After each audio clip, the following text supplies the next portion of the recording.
Jai Bhim.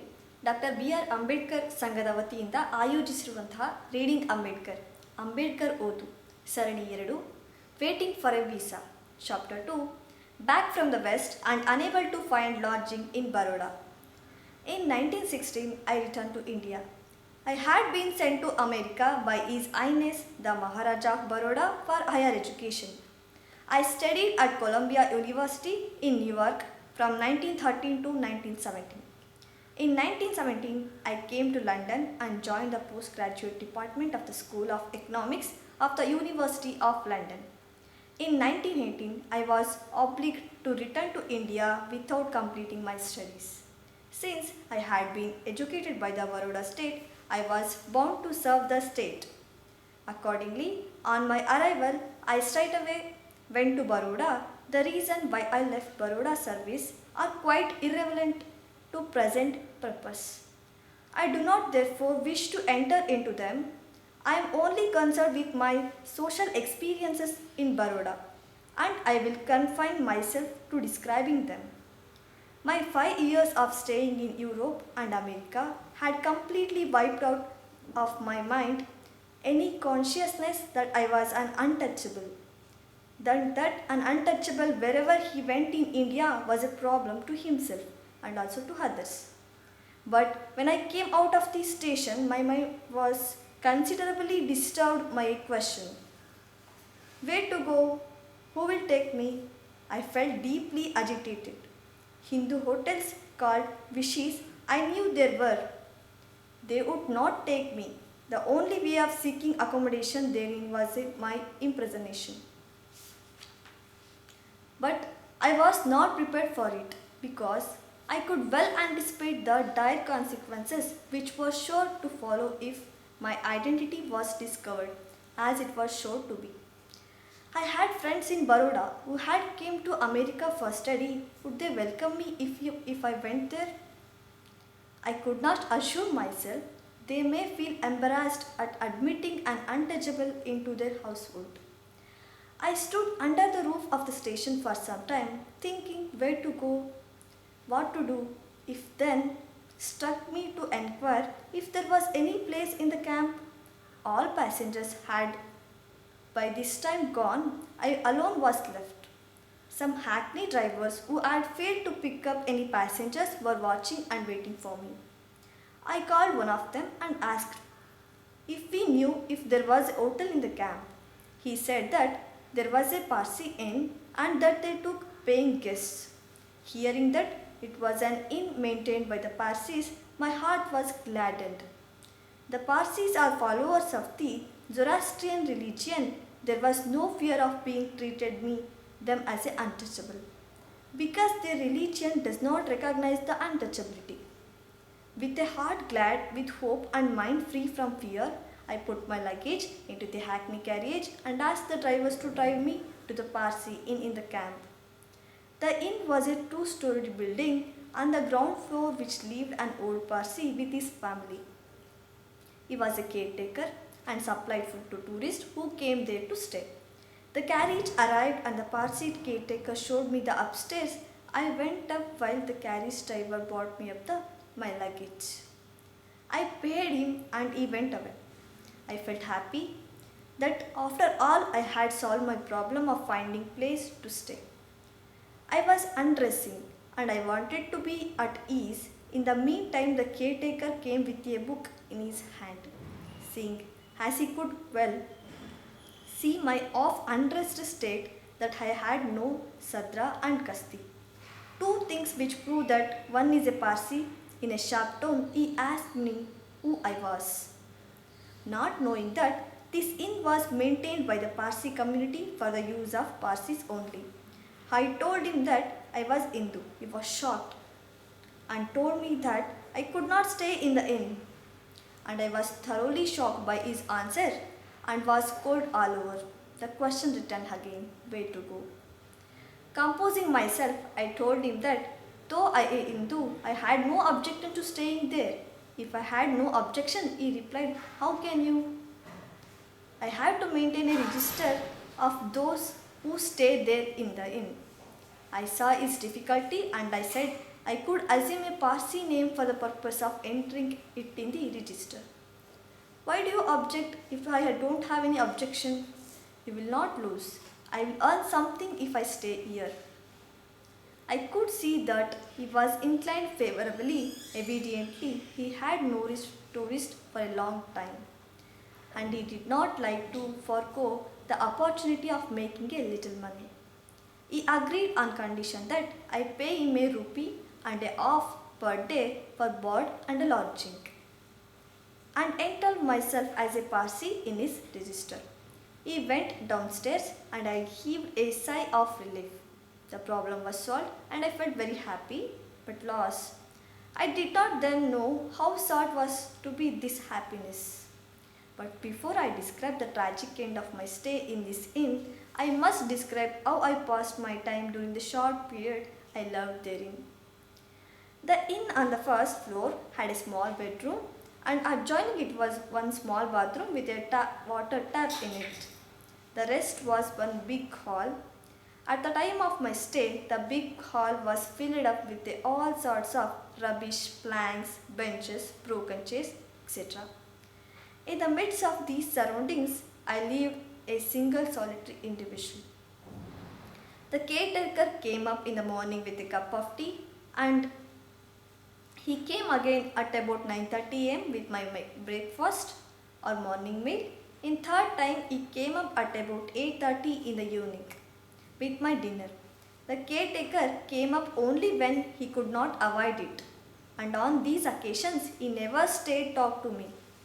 The day was spent somehow. I was appointed as a probationer in the Accountant General's office by the Maharaja of Baroda. I used to leave in the inn at about 10 am from the office and return late to about 8 in the evening, contraveying a while away outside the inn as such time in company of friends as I could. The idea of returning to the inn to spend the night therein was most terrifying to me, and I used to return to the inn only because I had no other place under the stay to go for the rest. In this big hall on the first floor of the inn, there was no fellow human being to talk to. I was quite alone, and whole hall was enveloped in a complete darkness. There were no electric lights nor even oil lamps for relieve the darkness. The caretaker used to bring up my use a small hurricane lamp. Its light could not extend behind a few inches. I felt that I was in a dungeon, and I longed for the company of some human being to talk to. But there was no one. In the absence of the company of human beings, I sought the company of books, read and read. Absorbed in reading, I forgot my lonely condition. But the chirping and flying about the birds, which had made all their home, often distracted my mind and sent cold shivers through me, reminding me of what I was enduring to forget, and I was in a strange place under strange condition. Many a time I must have been angry, but I subdued my grief, my anger, through the feeling that though it was dungeon, it was a shelter, and that some shelter was better than no shelter. So heartrending was my condition that when my sister's son came from Bombay bringing my remaining luggage, which I had left behind, and when he saw my state, he began to cry so loudly that I had to send him back immediately. In this state, I lived in a Parsi inn imprisoning a Parsi. I knew that I could not continue this impersonation, so as I would be discovered someday, I was therefore trying to get a state bungalow to stay in. But the Prime Minister did not look upon my request with some urgency. My petition went from officer to officer, and before I got the final reply. The day of my doom arrived. It was 11th day of my stay in the inn. I had taken my morning meal and I had dressed up, and I was about to step out of my room to go to the office. And I was picking up some books which I had borrowed overnight. For returning them to the library, I heard footsteps of a considerable number of people coming up the staircase. I thought that they were tourists who had come to stay and was therefore looking out to see who these friends were. Instantly, I saw a dozen angry looking, tall, sturdy Parsis, each armed with a stick, coming towards my room. I realized that they were not a fellow of tourists and they gave a proof of it immediately. They lined up in front of my room and fired a volley of questions. Who are you? Why did you come here? How dare you to take Parsi name, you scoundrel? You have polluted the Parsi inn. I stood silent. I could give no answer. I could not persist impersonation. It was in fact a fraud, and the fraud was discovered. And I'm sure if I had persisted in the game I was playing, I would been assaulted by the mob of angry and fanatic Parsis and probably doomed to death. My meekness and my silence averted in this too. One of them asked when I thought of vacating. At that time, my shelter I prized more than my life. I threat implied in this question was a grave one. I therefore broke my silence and implored them to let me stay for a week at least, thinking that my application to the minister for the bungalow would be decided upon favorably in the meantime. But the Parsis were in no mood to listen. They issued an ultimatum they must find him in the inn in the evening. I must pack up. They held out dire consequences and left. I was bewildered. My heart sank within me. I cursed all and wept bitterly. After all, I was deprived of my precious possession, namely my shelter. It was no better than a prisoner's cell, but to me it was a very precious. After the Parsis were gone, I sat for some time and engaged in thinking to find out a way out. I had hopes that I could soon get state bungalow and my troubles would be over. My problem was therefore a temporary problem. And I thought that going to friends would be a good solution, and I had no friends among the untouchables of Baroda state. But I had a friends among other classes. One was Hindu and other was the Indian Christian. I first went to my Hindu friend and told him what had befallen me. He was a noble soul and great personal friend of mine. He was sad and also indignant. He, however, let fall one observation. He said, if you come to my home, my servants will go. I took the hint and did not press him to accommodate me. I did not like to go to the Indian Christian friend once he had invited me to go and stay with him, but I had declined, preferring to stay in the Parsi inn. My reason was that his habits were congenial to me. To go now would be invite a rebuff, so I went to my office, but I could not really give up this chance of finding the shelter. On consulting a friend, I decided to go him and ask him if he would accommodate me. When I put the question, his reply was his wife is coming to Baroda the next day and he would have to consult her. I learned subsequently that it was very diplomatic answer. He and his wife came originally from the family which was Brahmin by caste, although on conversation on Christianity the husband had become liberal in thought. The wife had remained orthodox in her ways and would have consented in arbor and untouchable in her house. The last ray of hope thus flickered away. It was 4 p.m. when I left house of my Indian Christian friend. Where to go was the one supreme question before me. I must quit the inn, and I had no friend to go. The only alternative left was to return to Bombay. The train to Bombay left Baroda at 9 p.m. There were 5 hours to spend. Where to spend them? Should I go to the inn? Should I go to my friend?